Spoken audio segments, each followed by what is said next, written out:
Hi, welcome back to my kitchen. I'm back and I'm gonna cook for you. I'm gonna make something so delicious for you tonight. This is what we're having for dinner and it is so delicious, so simple. I grew up eating this. This was something that my mom made probably every other week, if not maybe every 3 weeks.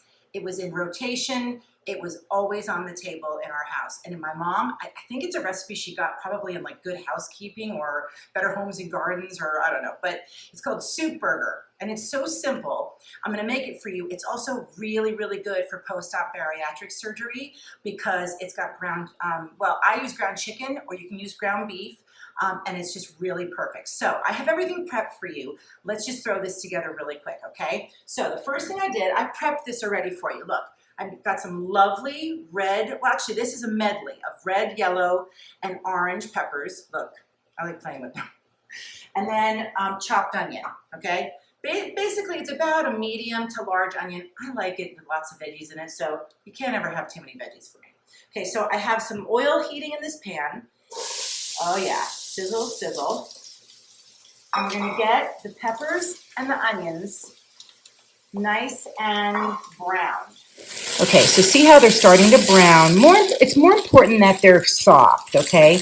You don't have to get them brown. I shouldn't have said brown, but also see how pretty that looks. I used a medley of peppers because I had those little baby bell peppers.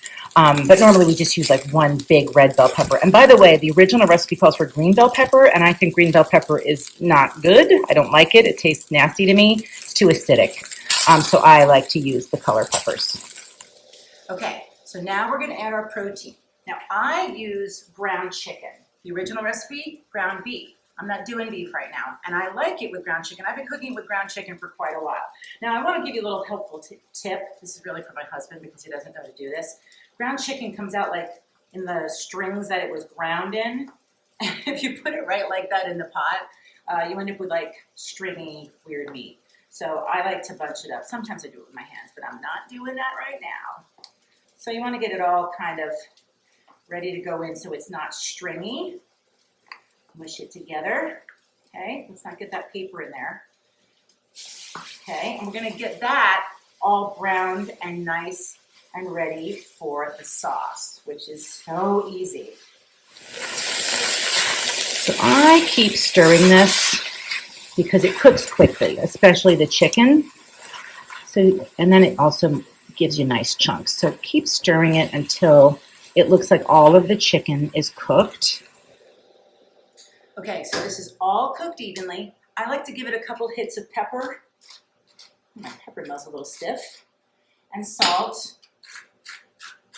It's about 4 or 5, okay? And now the secret ingredient, well, it's not so secret, but the original recipe, my mom used to use Campbell's tomato soup. I have evolved this recipe. I love, if you are near a Trader Joe's, the tomato and roasted red pepper soup is to die for. We drink it all the time, eat it all the time in the house, just as is. And it gave me the idea one night when I was gonna make this, oh my God, use this. So I use this. Pacific also makes a version that's quite good too. So what I do, now the original recipe calls for 1 can per pound of beef or meat. I just eyeball it, you know me and eyeballing, and cover. Pour until all of your mixture is covered. Because you want a little extra. It's going to absorb, it's going to evaporate a little bit. You can't really have too much sauce if you ask me. See, look at that. Nice and covered. It's just the right amount. It'll thicken up, don't worry. Okay, and now the 2 final ingredients that make this soup burger. I know the name of this is so weird, and it's basic, but it's so good. Okay, ready? Worcestershire sauce. Can you say Worcestershire sauce? If you can't, oh well, just have it in the house. You basically want to just put about 3 or 4 dashes, generous dashes. Ooh, that's a heavy pour. Okay, good. I like Worcestershire sauce, it's okay. And then, you ready? Don't judge me. We have different hot sauces in this house, but I love Frank's Red Hot. And yes, I do put that shit on everything. That's the commercial, in case you're not familiar. And now I can't have super spicy right now, but it's really good with a little, you just need a little bit just to kind of give it a layer of a little warmth. Now, If you want to go crazy, you could put more in, but I can't. All right, so we're gonna let this simmer. And one more thing, let's give it another 3 turns of salt and pepper. It says to taste, which of course I will taste it and make sure if we need to add, but that's basically ready to go. Okay, so now it's pretty liquidy and you want it to be a little bit more like a nice thicker consistency. So I took some cornstarch. I made a slurry. You know what a slurry is, right? You take cornstarch, mix it with a little water, and then you add it to your liquid. Because if you just put cornstarch in liquid, it's just gonna become globs. My friend Carol one time at Thanksgiving just threw that into the gravy and it was like the worst disaster ever. So I'm just gonna put a little bit in there. I basically put about a tablespoon of cornstarch. You could leave it like it is, but it's too liquidy. Plus, especially for me, if you've been paying attention to my regiment, I can't really have liquids while I'm eating, so soupy things are not ideal for me because they don't stick. It washes right through my little tummy, my little tiny stomach that I have now. So we're gonna let this simmer for about 5 minutes till the slurry gets incorporated, it thickens up, and you don't taste the cornstarch any longer. So now see how it's like thicker and kind of glistening instead of just being like liquidy. Even though I know it's called soup burger, you don't want it to be thin soup. You want it to be like a thicker soup. Soupy. Okay, so the very last thing to do is to taste it. Let's do a quick taste test, okay? I did quite a bit of salt and pepper already. I doubt it's gonna need it. Let's see how on the mark I am.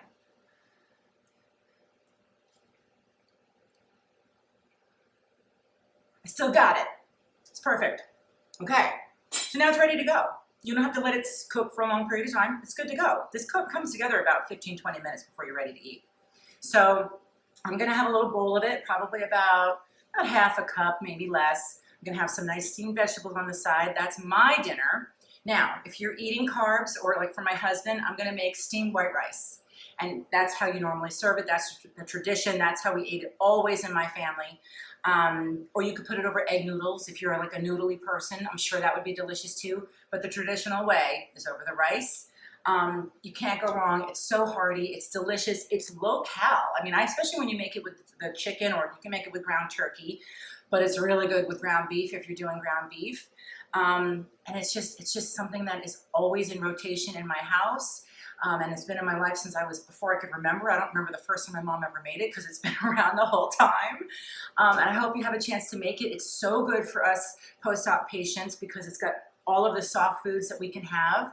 And I hope you enjoy it. Thanks for watching, and I'll be seeing you soon making something else delicious.